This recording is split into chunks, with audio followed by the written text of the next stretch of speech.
Dharmasthala case ತನಿಖೆ ನಡೆಸುತ್ತಿದ್ದವರ car ಪಲ್ಟಿಯಾಗಿದೆ. Charmadi ಘಾಟ್ನಲ್ಲಿ SIT ಅಧಿಕಾರಿಗಳ car ಪಲ್ಟಿಯಾಗಿದೆ.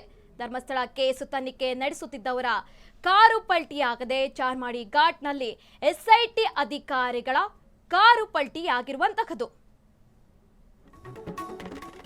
SIT ತಂಡದ ಎಸ್ಪಿ ಸೈಮನ್ ಮತ್ತು ಇತರ ಅಧಿಕಾರಿಗಳು ಪ್ರಯಾಣ ನಡೆಸ್ತಾ ಇದ್ರು. ಈ ಸಂದರ್ಭದಲ್ಲಿ ಚಾರ್ಮಾಡಿ ಘಾಟ್ನಲ್ಲಿ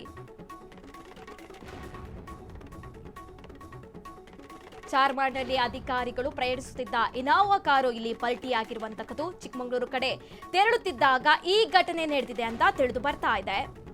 ಗಾಯಾಳುಗಳು ಅಧಿಕಾರಿಗಳಿಗೆ ಸ್ಥಳೀಯ ಆಸ್ಪತ್ರೆಯಲ್ಲಿ ಈಗ ಚಿಕಿತ್ಸೆ ನೀಡಲಾಗ್ತಾ ಇದೆ. ಬೆಳ್ತಂಗಡಿ ಸಂಚಾರಿ ಪೊಲೀಸ್ ಠಾಣೆಯಲ್ಲಿ ಈ ಕುರಿತು ಪ್ರಕರಣ ದಾಖಲಾಗಿದೆ. ಧರ್ಮಸ್ಥಳ ಕೇಸ್ ತನಿಖೆ ನಡೆಸ್ತಾ ಇದ್ದಂತಹ ಅಧಿಕಾರಿಗಳ ಕಾರು ಪಲ್ಟಿಯಾಗಿರುವಂತಹದ್ದು.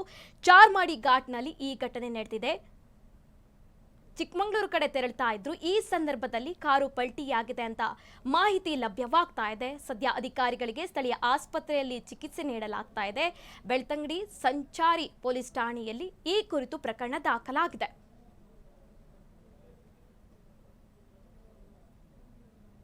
ಚಾರ್ಮಾಡಿಯಲ್ಲಿ ಅಧಿಕಾರಿಗಳು ಪ್ರಯಾಣಿಸ್ತಾ ಇದ್ರು. ಈ ಸಂದರ್ಭದಲ್ಲಿ ಇನೋವಾ ಕಾರ ಪಲ್ಟಿಯಾಗಿದೆ ಅಂತ ತಿಳಿದು ಬಂದಿದೆ.